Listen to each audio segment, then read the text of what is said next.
Assalamualaikum warahmatullahi wabarakatuh. Kembali lagi dalam pembelajaran biologi. Kali ini kita akan membahas tentang sistem pertahanan tubuh.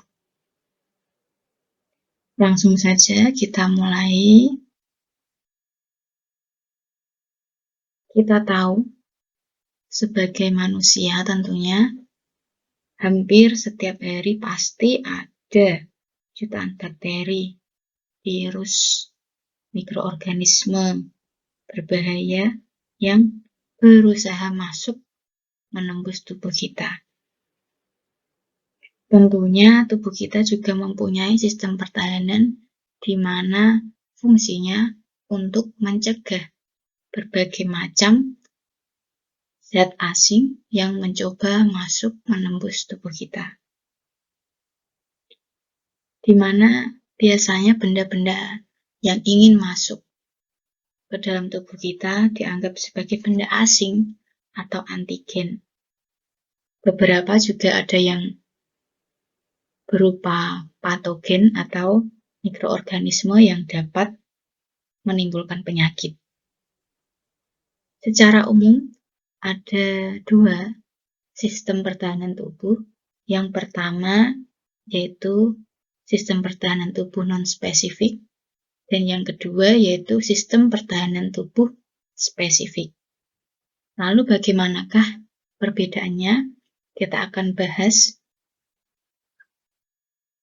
Yang pertama kita bahas yaitu sistem pertahanan non-spesifik, yaitu sistem pertahanan tubuh yang tidak membedakan mikroorganisme patogen satu dengan yang lainnya. Jadi dia tidak secara khusus, tidak secara spesifik, tetapi tidak membedakan mikroorganisme patogen satu dengan yang lainnya, mikroorganisme yang menimbulkan penyakit satu dengan yang lainnya. Ada 4. Yang pertama, pertahanan pertama, yaitu kulit dan membran mukosa, kemudian sel fagosit, kemudian ada juga protein antimikroba, dan yang terakhir adalah respon peradangan atau inflamasi. Kita akan bahas satu persatu. Yang pertama kita bahas adalah kulit dan membran mukosa. Kita tahu kulit adalah pertahanan pertama sebelum bakteri, virus, ataupun mikroorganisme lainnya yang ingin masuk ke dalam tubuh kita. Kita pun tahu bahwa kulit itu terdiri dari epidermis, di mana sel-sel epitelnya itu tersusun secara rapat. Dengan lapisan yang seperti ini seharusnya membuat semacam benteng yang menyulitkan untuk para bakteri, virus, dan benda-benda lain asing itu ingin masuk ke dalam tubuh kita. Tetapi, jika kulit sedikit rusak, luka, maka dengan mudahnya bakteri dan virus tersebut akan segera menembus dan bisa masuk. Kemudian sebenarnya selain kulit juga ada yang namanya membran mukosa, di mana membran mukosa ini sebenarnya dia melapisi sistem pencernaan, sistem pernafasan, bahkan sistem reproduksi untuk mencoba menghalangi mikroba berbahaya yang ingin masuk ke dalam tubuh kita. Kemudian selain itu sebenarnya kelenjar minyak, kelenjar keringat juga memproduksi sekresi di mana sebenarnya pH kulit akan berkisar antara 3-5, di mana pH ini cenderung asam sehingga menghalangi kolonisasi bakteri. Jadi untuk pertahanan pertama di sini kulit dan membran mukosa sebenarnya sudah sangat rapi, sudah sangat keren begitu.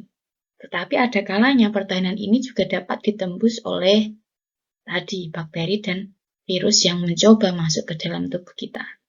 Selanjutnya, seperti yang saya bilang di depan bahwa ada kalanya garis pertahanan pertama akan ditembus, maka tubuh akan menggunakan garis pertahanan kedua, yaitu sel fagosit. Apa itu sel fagosit? Fagositosis merupakan proses atau peristiwa di mana sel akan memakan sel atau benda lain. Jadi ada sel-sel yang fungsinya memakan benda lain atau benda yang dianggap asing. Dan ini hanya bisa dilakukan oleh jenis sel darah putih tertentu. Ada 3 sel darah putih yang dapat melakukan peristiwa fagositosis. Yang pertama yaitu neutrofil, yang kedua monosit, dan yang ketiga adalah eosinofil. Untuk neutrofil sendiri merupakan sel darah terbanyak yang terdapat dalam leukosit. Kisaran 70% terdiri dari neutrofil, di mana neutrofil ini bekerja dengan cara memasuki jaringan yang terinfeksi, kemudian memakan dan merusak mikroba yang terdapat di sana. Jadi, sel yang terinfeksi oleh mikroba akan mengeluarkan sinyal khusus, sinyal kimiawi, sehingga dapat menarik neutrofil untuk segera datang. Kemudian yang kedua, monosit. Monosit hanya sekitar 5% dalam leukosit, di mana cara kerjanya sebenarnya mirip dengan neutrofil, hanya saja nantinya monosit ini akan berkembang menjadi makrofag setelah masuk ke dalam jaringan. Makrofag ini sebenarnya merupakan sel fagosit terbesar. Kemudian makrofag ini memiliki kaki semu atau nama lainnya adalah pseudopodia, di mana kaki semu ini akan segera melekat pada mikroba dan menelannya, kemudian merusaknya oleh enzim-enzim lisosom dalam mikrofag. Kemudian yang terakhir adalah eosinofil, dengan cara melawan parasit yang berukuran lebih besar, seperti cacing darah, dengan cara merusak dinding eksternal parasit tersebut. Jadi, 3 macam sel fagosit yang hanya bisa dilakukan oleh jenis darah putih tertentu. Coba kita lihat dalam gambar seperti penjelasan tadi di awal bahwa sebenarnya garis pertahanan pertama adalah kulit, tetapi ada kalanya ketika kulit ini terluka, maka akan dengan sangat cepat patogen atau mikroorganisme yang dapat menimbulkan penyakit akan masuk karena kulitnya terluka. Ketika patogen tersebut masuk, patogen-patogen ini akan memberikan sinyal kimiawi sehingga sel darah putih akan segera datang untuk melakukan proses fagositosis atau peristiwa memakan sel benda lain atau benda asing. Jadi, pertahanan pertama, pertahanan kedua.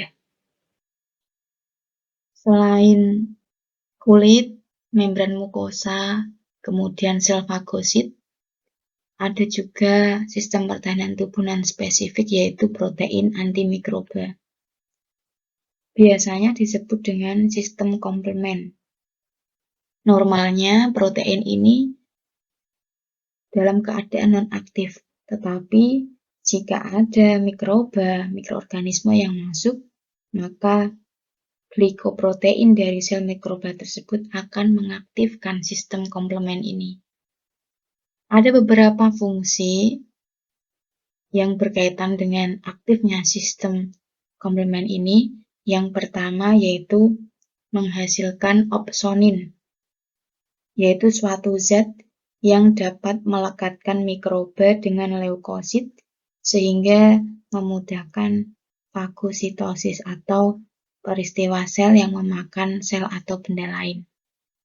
Kemudian yang kedua, menyebabkan pelepasan histamin oleh mastosit, di mana histamin ini berfungsi untuk pelebaran pembuluh darah.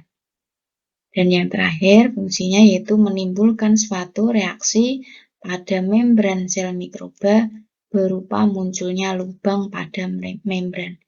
Nah, peristiwa ini dapat mematikan dari mikroba tersebut. Yang terakhir yaitu inflamasi atau respons peradangan. Reaksi atau respons tubuh terhadap kerusakan sel-sel tubuh yang disebabkan oleh infeksi dan gangguan lainnya. Ada beberapa gejala yang sering kita tahu sebagai salah satu tanda bahwa tubuh tersebut telah terjadi peradangan.